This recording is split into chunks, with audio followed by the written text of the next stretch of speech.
আপনারা সবাই সঙ্গে ছিলেন, কাজে আমার নতুন করে বলতে হবে না। যা যা দৃশ্য, যা যা কথাগুলো বলা হয়েছে, এটা বর্ণনা যদি দিতে হয়, শব্দ যদি ব্যবহার করতে হয়, তাহলে বলতে হবে একটা বিভৎস দৃশ্য।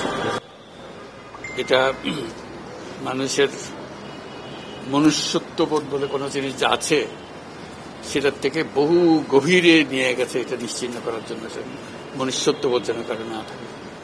নৃশংস অবস্থা, প্রতিটি জিনিস যে হয়েছে এখানে যতটাই শুনি অবিশ্বাস্য মনে হয়। এটা কি আমাদেরই জগৎ, এটা কি আমাদেরই সমাজ, আমরা এটা করলাম?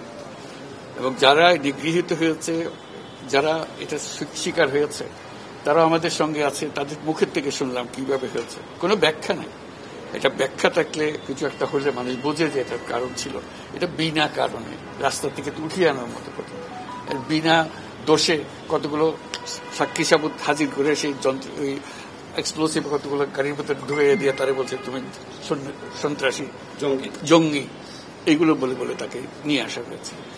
এবং এইরকম ইন্টারোগেশন সেল, এরকম টর্চার সেল, এরকম টর্চার সেল সারা বাংলাদেশ জুড়ে আছে। সেটাও শুনলাম আজকে। আমার ধারণা ছিল যে এটা বোধহয় এখানে আয়নাগর বলতেছি কয়েকটা আছে, এখন শুনতেছি আয়নাগরের বিভিন্ন ভার্সন সারা দেশ জুড়ে আছে।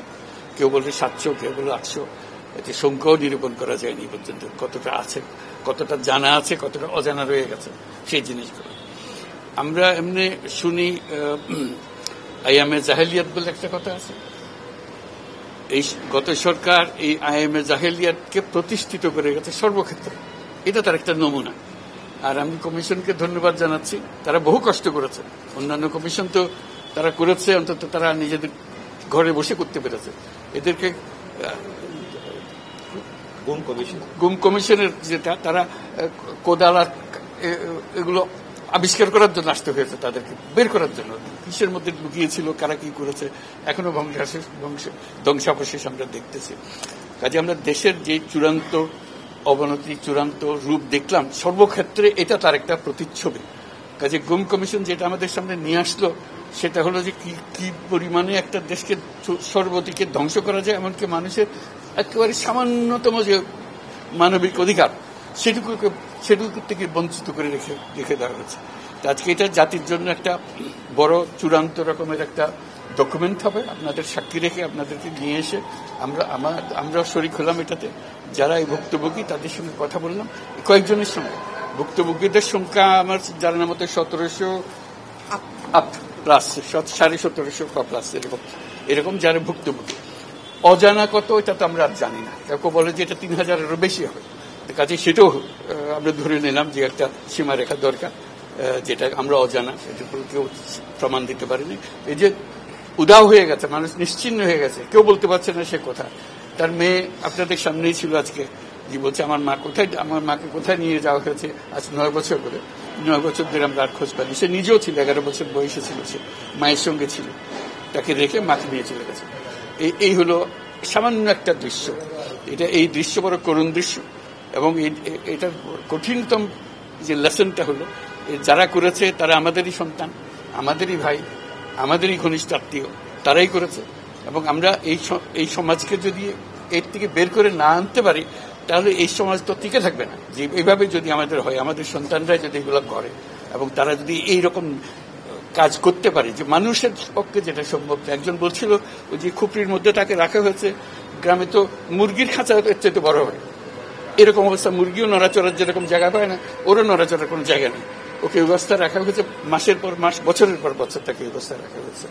এটা মানুষের সামনে এখন বিচার রইল, কিভাবে আমরা আবার নতুন করে সমাজ গড়তে পারি, যাতে করে আমরা এই যে এটা আমাদের সবারই অপরাধ, যেটা হতে দিয়েছি আমরা দেশে। আজকে আমরা মুক্ত হলাম, সে মুক্ত বাংলাদেশে আমরা যেন নতুন করে আবার সমাজ গড়তে পারি, এটার থেকে একেবারে অতি দূরে যেন আমরা চলে যেতে পারি। এটার নমুনা, এটার সাক্ষী, এটার যে ডকুমেন্টেশন গুম কমিশনের রিপোর্টের মধ্যে থাকবে, এবং এটা অবশ্য পাঠ্য হিসেবে সবাইকে পড়তে হবে, এবং তাদের যারা করেছে তাদের বিচার করতে হবে। তা না হলে আমরা নিষ্কৃতি পাবো না এটার থেকে। এই যে কাজগুলো করে গেল তারা, তা না হলে আমরা আবার মুক্তভাবে বলবো কি করে যে আমরা এই দেশের মানুষ, আমরা পরিষ্কার। যারা করেছে তাদের জন্য আমরা কেন মুক্ত হতে যাব? তাদেরকে সে বিচার করবো, জনসাধারণ বলবো যে হ্যাঁ এটা উচিত বিচার হয়েছে, তখন আমরা এটা থেকে মুক্তি পাবো। সেটাই হলো আমাদের আবেদন দেশের সবার কাছে, এই বিচারটা যেন আমরা করে ফেলতে পারি। এইগুলো সব এভিডেন্স, যা যা আমরা দেখলাম, এভিডেন্সগুলো সিলগালা করে রাখা হবে যাতে করে কেউ বিনষ্ট করতে না পারে, যখন বিচারের কাছে যেহেতু এটা প্রমাণ হিসেবে ব্যবহার করতে পারে, সেই হিসেবে আমরা থাকি। ক্ষতিপূরণ হিসেবে আমরা দেখি না, আমরা দেখছি যে ন্যায় বিচারটা তার জন্য হয় অতি তাড়াতাড়ি হয়, যে বিচার দীর্ঘসূত্রিতায় করে থাকবে সেই জন্য এটা থেকে নিষ্কৃতি পায়, এটা আমাদের ফার্স্ট প্রেফারেন্স। তারপর দেখা যাবে তাদের কি করা যেতে পারে। তার জীবনটা ফিরিয়ে দিতে পারবো না যে জীবনের মাধ্যমে সে গেছে, অন্তত দেখলে মনে সান্ত্বনা হবে, আমি জায়গাটা দেখে এসেছি।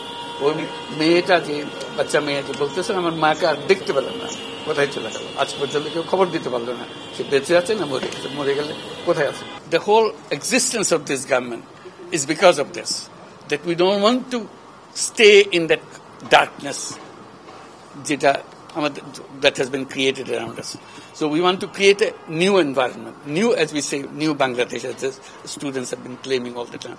So that led to the reform commissions. One of them is this disappearance commission, which led us to see this thing. If we didn't have that commission, probably it will be just a storytelling. Nobody will believe, somebody will say yes, somebody will say no.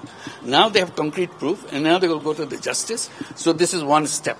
And then what happens to the rest of the institutions? You are dealing with something that they have done. Will this be repeated in future?